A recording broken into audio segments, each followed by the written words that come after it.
ওরে যারা কোরআন পড়বে, কোরআন শিখবে, অন্যদের শিখাবে, এদের জন্য যা প্রয়োজন মানুষ তোমরা বানাও।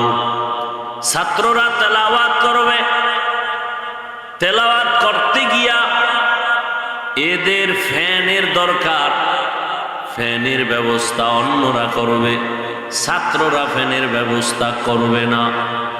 খানার আয়োজনের প্রয়োজন অন্যরা করবে, ছাত্র তুমি শুধু কোরআন শিখো। আল্লাহ এভাবে সম্মান দান করেছেন, আর এই সম্মানটা ধরে রাখার জন্য আল্লাহ ব্যবস্থাও দিছেন দুইটা। কয়টা? এক ব্যবস্থার নাম কিতাবুল্লাহ, আর একটা ব্যবস্থার নাম হলো রিজালুল্লাহ। আল্লাহর নির্বাচিত বান্দা আর আল্লাহর নির্বাচিত কিতাব। আল্লাহ যত কিতাব দিয়েছেন এর মধ্যে শ্রেষ্ঠ কিতাব হলো কুরআনুল কারীম। আপনি নি মোহতামিম হুজুরের নাম নিচে দিয়েছেন গা, যে আমার ওই ফ্রুটায় কি হয়েছে, আমার সম্মান বাইরে গেছে অনেক। হ্যাঁ, এগুলি কেন করেন? বরং আমার নামটা হুজুরের উপরে দেওয়াতে অনেকের কাছে এটা দৃষ্টি কটু হয়েছে।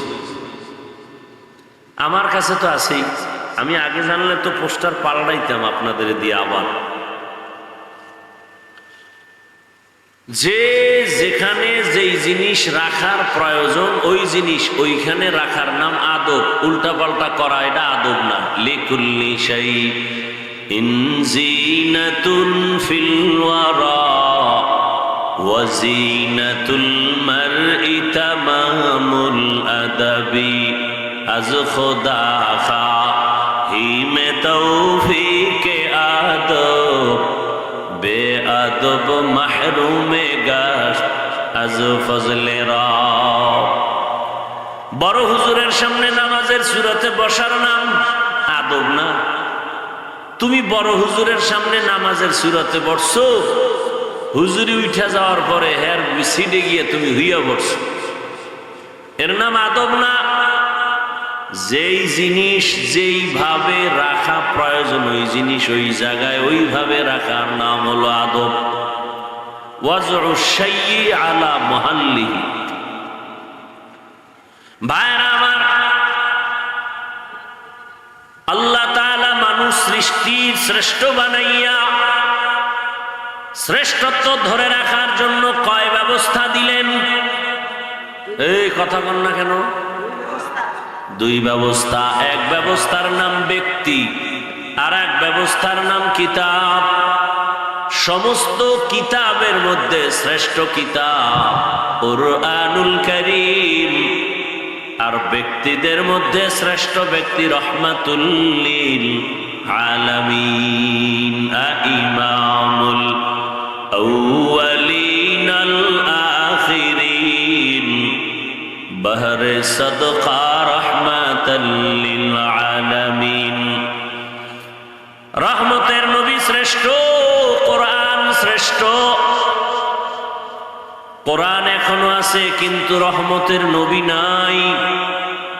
রহমতের নবী বলেন, আমার অবর্তমানে যারা কোরআন ধারণ করে তোমাদের কাছে পৌঁছায় দিবে এরাই হবে শ্রেষ্ঠ। তবে যে কেউ ধরবে আর পৌঁছাবে হবে না। আমার পক্ষ থেকে আমি যাদেরকে দায়িত্ব দিলাম তারা হলো আমাদের ওয়ারিস। ওয়ারাসাতুল আম্বিয়া, একমাত্র উলামায়ে কেরাম। উলামায়ে কেরাম নবীদের ওয়ারিস। অতএব নবীর অবর্তমানে নবুয়তের দায়িত্বের জিম্মাদারি পালন করবে উলামায়ে কেরাম। আল্লাহ তাআলা শ্রেষ্ঠ ব্যক্তিকে বানাইয়া আল্লাহ পাক কোরআন দিলেন মানুষের হেদায়েতের জন্য। রহমতের নবীরে আল্লাহ পাঠাইলেন কেন? হুয়াল্লাযী আরসালা রাসূলাহু বিল হুদা ওয়া দীনিল হক। আল্লাহ কোরআন দিলেন কেন? ওয়া নুনাজ্জিলু মিনাল কুরআনি মা হুয়া শিফা। আল্লাহ বলেন আমি শাহরু রমাদান আল্লাযী উনজিলা ফীহিল কুরআন হুদাল লিন্নাস ওয়া বায়িনাতিন মিনাল হুদা ওয়াল ফুরকান। আল্লাহ কোরআন কেন দিলেন? যালিকাল কিতাবু লা রাইবা ফীহি হুদাল লিল মুত্তাকিন।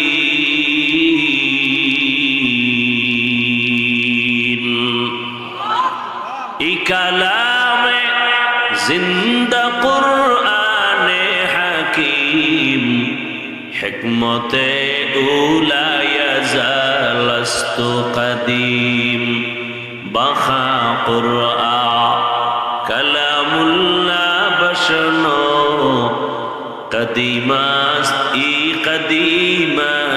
ই নইনো। দুনিয়াতে যত কিতাব দেখতে তেমন মজা লাগে না, কোরআন দেখলে যেমন মজা পাওয়া যায়। দুনিয়ার কোন কবিতার আওয়াজ এত মজা লাগে না, কোরআনের আওয়াজ এত মজা লাগে। এইটা এমন আকর্ষণ আল্লাহ দিয়েছেন যে কোরআনটা খুইলা তাকায় দেখো, দেখবা কলিজা ঠান্ডা হয়ে যাবে। কোরআনের তেলাওয়াতের আওয়াজ কানে লাগাও, তোমার কলিজা ঠান্ডা হবে। এমন সুন্দর এক কিতাব আল্লাহ পাক আমাদের হেদায়েতের জন্য দান করেছেন।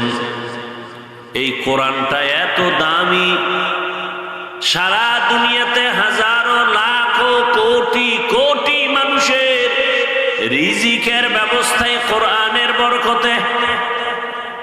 সারা দুনিয়ার হাজারো লাখো কোটি কোটি মানুষের সম্মানের ব্যবস্থা শুধু কোরআনের বরকতে।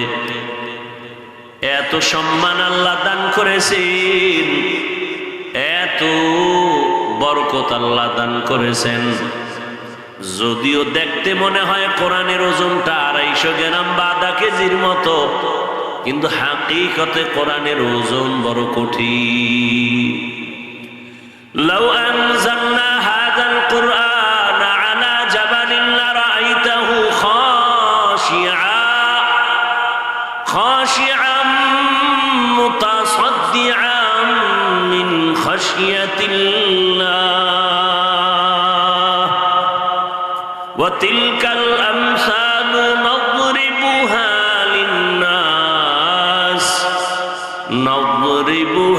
লিন্নাস লাআল্লাহুম ইয়াতাফাক্কারুন।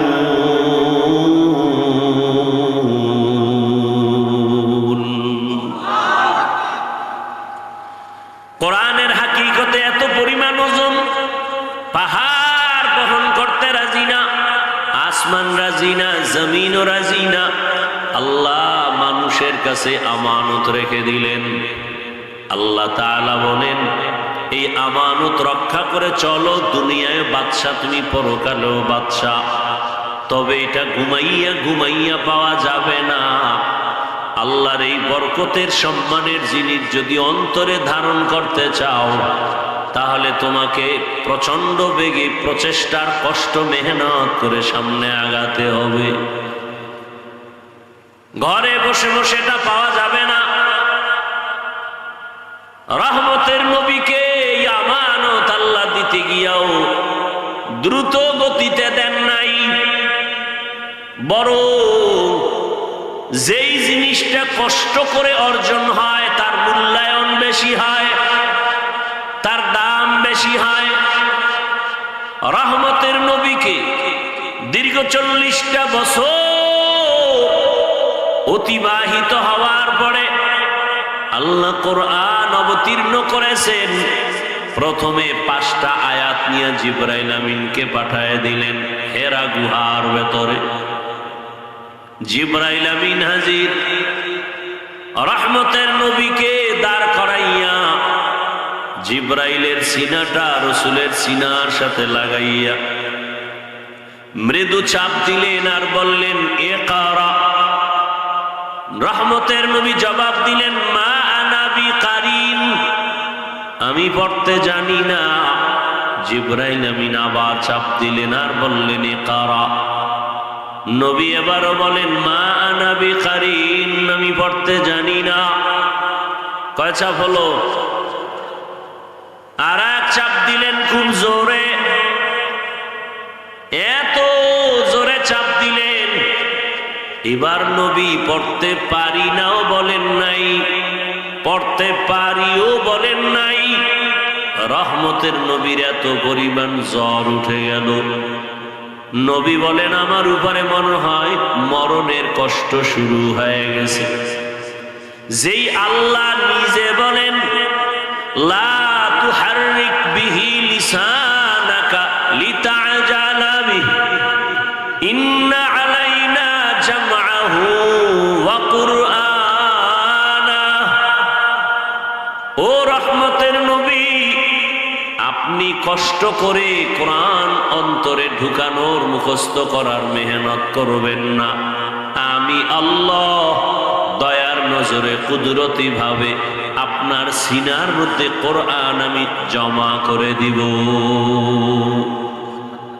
আতিনা ফি দারে দুনিয়া না হাসান, আতিনা ফি দারে উকবা না হাসান, ইয়া গিয়াসাল মুস্তাগীসিন ইহদিনা লাফতিখারা বিল উলুমি ওয়াল গিনা। রহমতের নবীর জ্বর উঠে গেল, রহমতের নবী বের হইয়া আম্মা জান খাদিজাতুল কুবরা রাদিয়াল্লাহু আনহার ঘরে গিয়া বললেন জাম্মিলুনি জাম্মিলুনি, ও খাদিজা আমাকে কম্বল দিয়া আবৃত করে নাও। প্রশ্ন বড় জটিল, যেই রসুলকে আল্লাহ কষ্ট ছাড়া কোরআন দিবেন বললেন, সেই রসুলকে 3টা চাপ দিয়া কেন এত অসুস্থ বানানো হলো? শুধু অসুস্থই না, রহমতের নবী বলেন জিবরাইল আমিন এমন জোরে চাপ দিছে আমার মরণের কষ্ট শুরু হয়ে গেল। রহমতের নবীর উপরে এত কষ্ট কেন? 1 নাম্বার কারণ, কষ্টের দ্বারা যেই জিনিস অর্জন হবে তার দাম বেড়ে যাবে, মূল্যায়ন বাড়বে, মায়াও বাড়বে।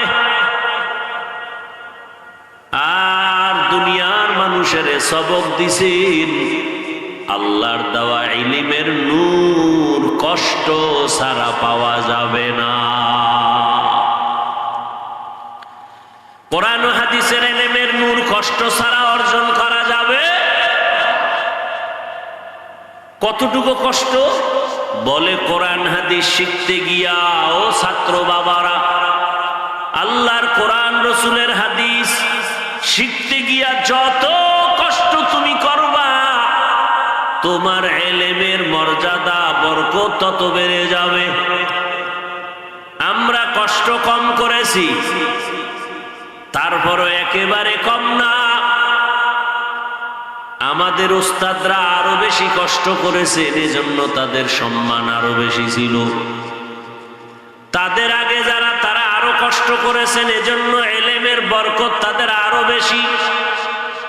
দিন যত আসতেছে কষ্ট কমতেছে, ইলমের বরকত কমতেছে, ইলমের রৌনক কমে যাচ্ছে। ভাইরাল না করার একটা কষ্ট আলাদা। কি মানুষের কাছে আমার পরিচয় হলে আনন্দ লাগে, পেরেশানি কমে, ঘুমটা হয় আরামে। ভালো করে বুঝেন। আর মানুষের কাছে আমি পরিচিত হতে না পারলে মনে মনে একটা কষ্ট আছে না নাই?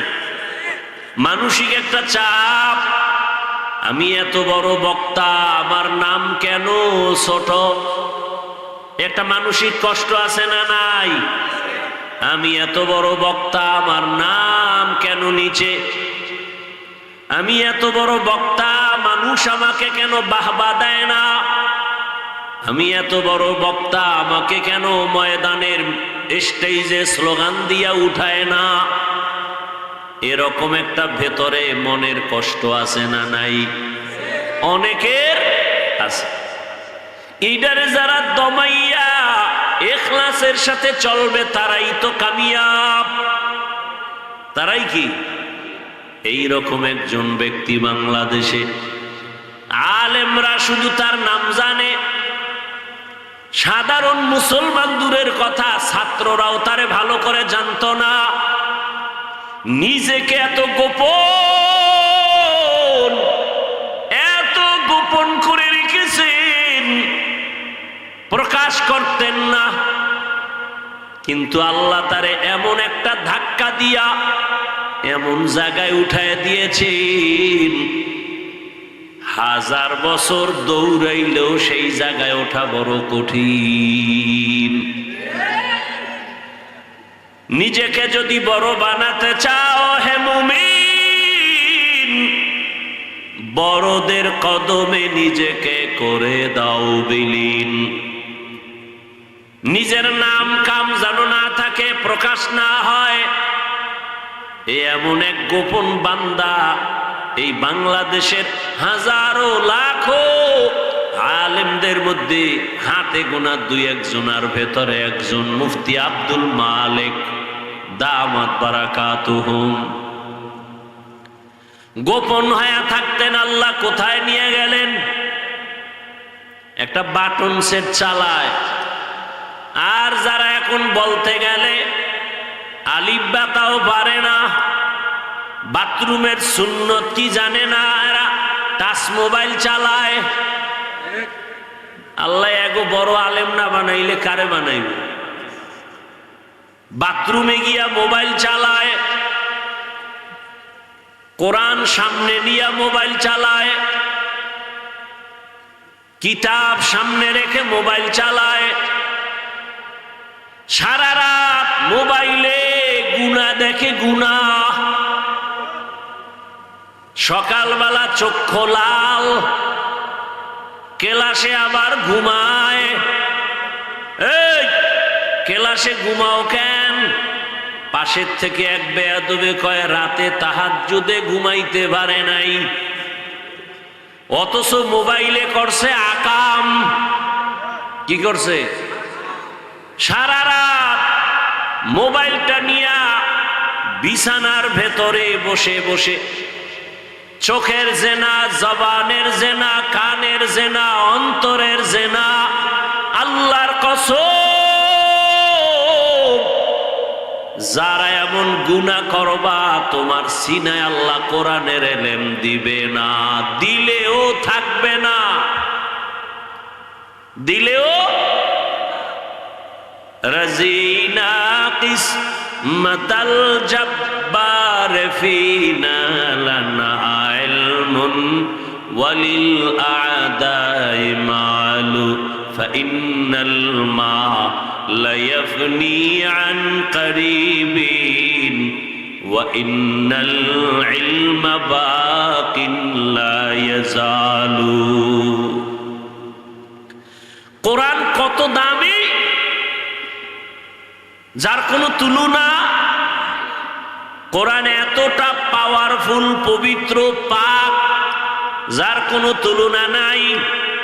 অতএব আল্লাহর কসম করে বলে গেলাম, যার অন্তরটা গুনার দ্বারা না পাক, ওই অন্তরে আল্লাহর কোরআন ঢুকবে না, ঢুকলেও থাকবে না, ঢুকলেও।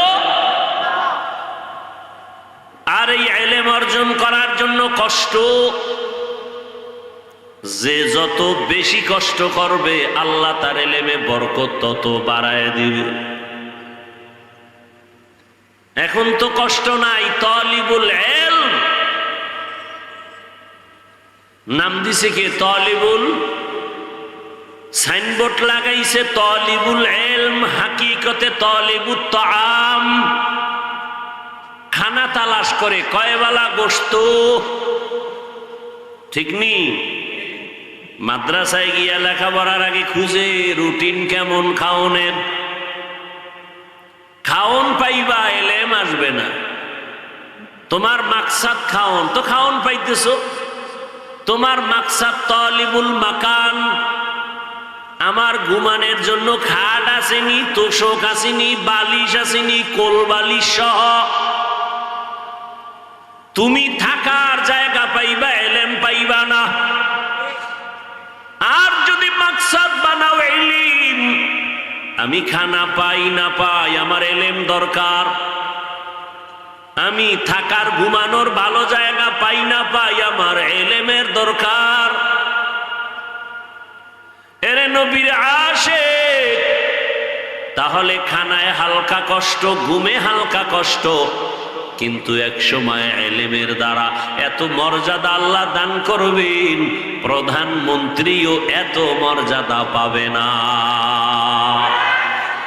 এলমেরা এজাজ করদন বেহিসাব, খলকেরা দাদন জওয়াবে বাসওয়াব, হক না দারত দোস্তে খলকা জারেরা, নিস্তে ই খসলত একে দিন দারেরা।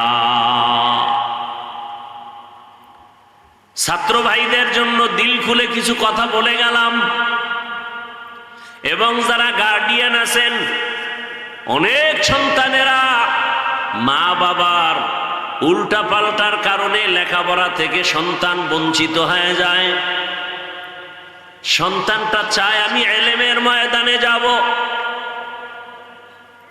সন্তানটা চায় আমি এলেম নিয়া দুনিয়াতে বাঁচব, কিন্তু মা বাবার মনে মানে না। মা বাবার দুর্বলতার কারণে অনেক সন্তানের এলেম থেকে বঞ্চিত হতে হয়। এই জন্য মা বাবাকেও সতর্কতা অবলম্বন করতে হবে। মাদ্রাসায় আইন মোবাইল চালানো যাবে, বাসায় গেলে মা মোবাইল দেয়, বাবায় মোবাইল চালাবার সুযোগ দেয়। এই সন্তানটা 1 মাস মাদ্রাসায় থাইকা যে চার্জ দিছে মোবাইলের ব্যাটারিতে, কলবে, বাসায় যাইয়া মা বাবার মোবাইল দেখা কলবের ব্যাটারির চার্জ নষ্ট।